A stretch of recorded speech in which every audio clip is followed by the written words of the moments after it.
I need some advice. I'm Travis, 45M, and I've been married to Olivia, 40F, for 5 years now. We met in an unexpected way. I was out for my usual morning run in Central Park when I literally bumped into her while she was walking her golden retriever, Max. It was like something out of a romantic comedy. She spilled her coffee all over my running shirt, and I offered to buy her a new one. We ended up talking for hours at a nearby cafe, and the rest, as they say, is history. I've always lived what you might call a high-flying lifestyle. I'm a successful investment banker, which means I travel all over the world, stay in the finest hotels, and dine at Michelin-starred restaurants. My philosophy has always been to live life to the fullest. Why settle for mediocrity when you can experience the best the world has to offer? When Olivia and I got married, we had a long discussion about our expectations. I made it clear that I wasn't looking for a typical domestic life. The idea of coming home every day to watch TV and do household chores seemed suffocating to me. I told her I wanted a partner who could keep up with my lifestyle, someone who was always ready for the next adventure. Olivia seemed to understand and even agreed that it sounded exciting. Looking back, I realize I should have paid more attention to Olivia's background. She grew up in a small town in the Midwest, the daughter of a factory worker and a school teacher. Money was always tight for her family, and she learned to be frugal from a young age. Before we met, she was working as a pediatric nurse, a job she loved but that didn't pay much. At first, Olivia seemed to adapt well to our lifestyle. She enjoyed our trips to exotic locations and seemed to relish the luxury. But lately, I've noticed some changes that worry me. When I call her for my business trips, she often tells me she spent the day doing mundane things like grocery shopping or watching Netflix. I try to encourage her to go out, to experience the city, but she seems content just staying at home. What's even more baffling to me is that she started using coupons and looking for sales. I've told her countless times that we don't need to worry about money, but she insists on these small economies. It's embarrassing when we're out with friends and she pulls out a coupon at a restaurant. I suggested that Olivia quit her nursing job when we got married. I didn't see the point in her working long hours for little pay when I could provide for us both. She agreed, but recently she's mentioned missing her work. I can't understand why she'd want to go back to that stressful, underpaid job. To give you some context, my own upbringing was very different from Olivia's. I grew up in Manhattan, the son of a hedge fund manager and art gallery owner. From a young age, I was taught that success meant always striving for more. My parents pushed me to excel in school, in sports, in everything I did. When I got my first job on Wall Street, my father's only comment was, "Now, don't rest on your laurels." This drive to always do better, to experience more, has served me well in my career. I've risen quickly through the ranks and now manage some of our firm's biggest accounts. But I'm starting to worry that it's causing a rift between Olivia and me. Last week, Olivia told me she wanted to start volunteering at a local animal shelter. I couldn't understand why she'd want to spend her time doing unpaid work when she could be enjoying all that our lifestyle offers. When I expressed this, she got upset and said I didn't understand her. I'm starting to wonder if Olivia and I are just too different. I love her, but I'm finding it hard to relate to her desire for a simpler life. Am I being unreasonable in expecting her to fully embrace the lifestyle I can provide? Or is she being ungrateful for all that we have? To make matters more complicated, I recently found out that Olivia has been in contact with her ex-boyfriend, Jake, 41M. Apparently, they dated all through high school and college, and even talked about getting married at one point. They broke up when Jake got a job offer in another state and Olivia didn't want to leave her family. I only found out about this when I overheard Olivia on the phone, talking and laughing in a way I hadn't heard in a long time. When I asked her about it, she was initially evasive, but eventually admitted that she'd reconnected with Jake through Facebook. She assured me it was purely platonic, that Jake was married with kids now, but I can't help feeling uneasy about it. Am I overreacting to all of this? Is there a way for Olivia and I to bridge this growing gap between us? Or are we fundamentally incompatible? I love her, but I'm starting to wonder if love is enough when our values and desires seem so different. I'm not sure what to do next. Part of me thinks we should try couples counseling, but another part wonders if we're just prolonging the inevitable. I don't want to give up on our marriage, but I also don't want either of us to be unhappy or feel like we're compromising too much of ourselves. Any advice would be greatly appreciated. I feel like I'm at a crossroads and I'm not sure which way to turn. Update 1. It's been about a month since my original post, and a lot has happened. I want to thank everyone who took the time to respond and offer advice. It's given me a lot to think about. After reading your comments, I realized I needed to have a serious conversation with Olivia.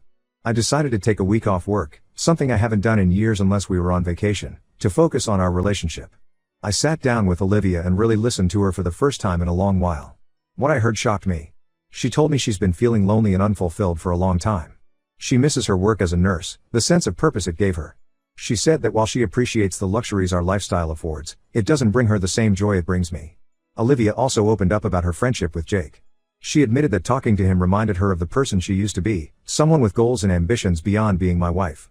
This hit me hard. I never intended to stifle her dreams. But the biggest revelation came when Olivia told me she's been volunteering at a local children's hospital.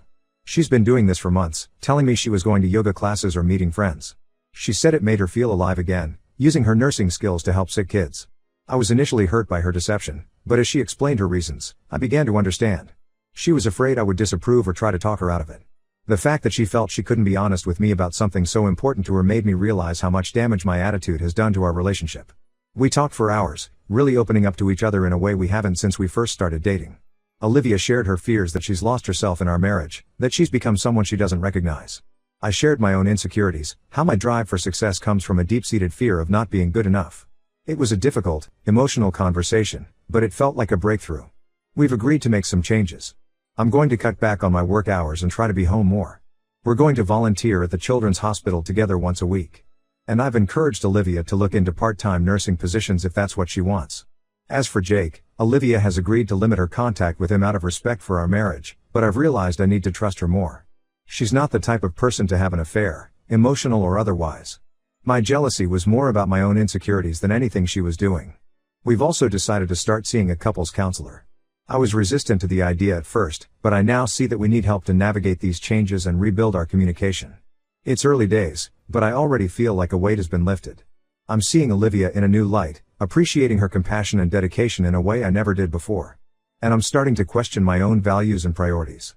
There's still a lot of work to do, but for the first time in a long while, I feel hopeful about our future together. I'll keep you updated on how things progress. Update 2. It's been 3 months since my last update, and I wanted to share how things have been going. The changes we implemented have had a profound impact on our relationship, but it hasn't all been smooth sailing. Olivia has started working part-time at the children's hospital, and seeing her passion for her work has been eye-opening. She comes home tired but fulfilled, often sharing stories about the children she's helped. It's made me realize how much of herself she had suppressed to fit into the life I thought we should have. As for me, cutting back on work hours was harder than I expected. I found myself constantly checking emails and taking calls during our supposed quality time. It led to a few heated arguments, but it also forced me to confront my workaholic tendencies. I've been working with our counselor on this, trying to understand why I feel such a strong need to always be on. Our weekly volunteering sessions together have been interesting.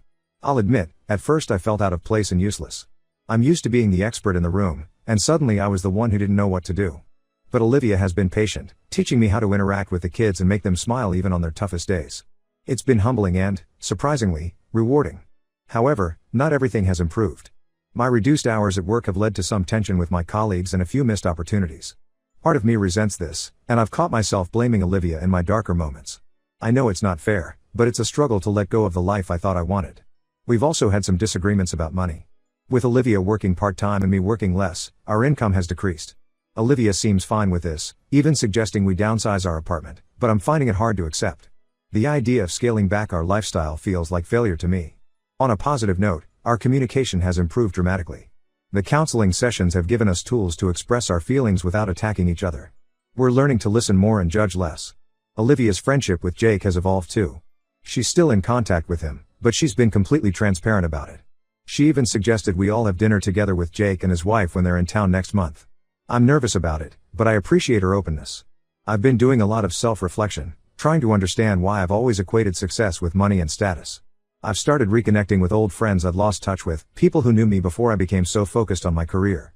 It's been enlightening to hear their perspectives on how I've changed over the years.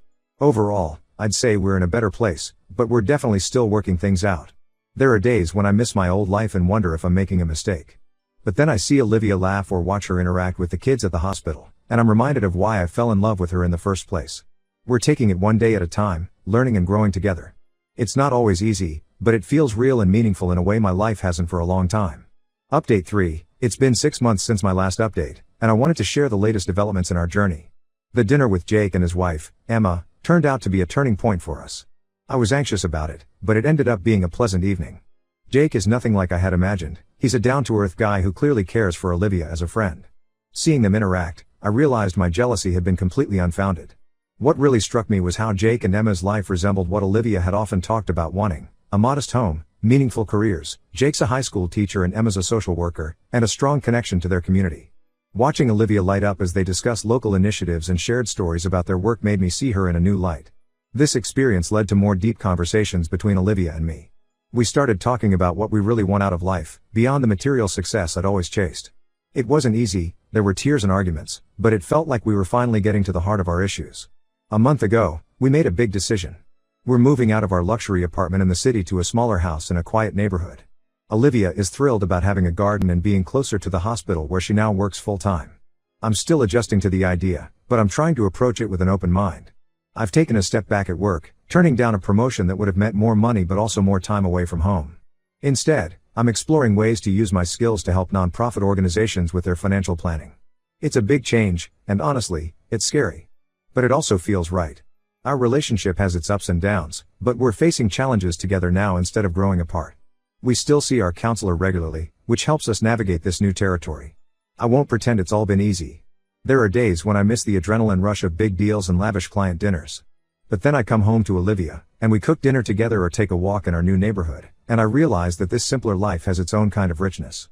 I'm learning to measure success differently, by the strength of our relationship, the impact we have on our community, and the contentment we feel at the end of each day.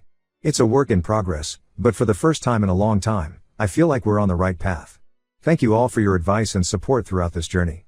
It's been a challenging but rewarding experience, and I'm grateful for the perspective you've provided.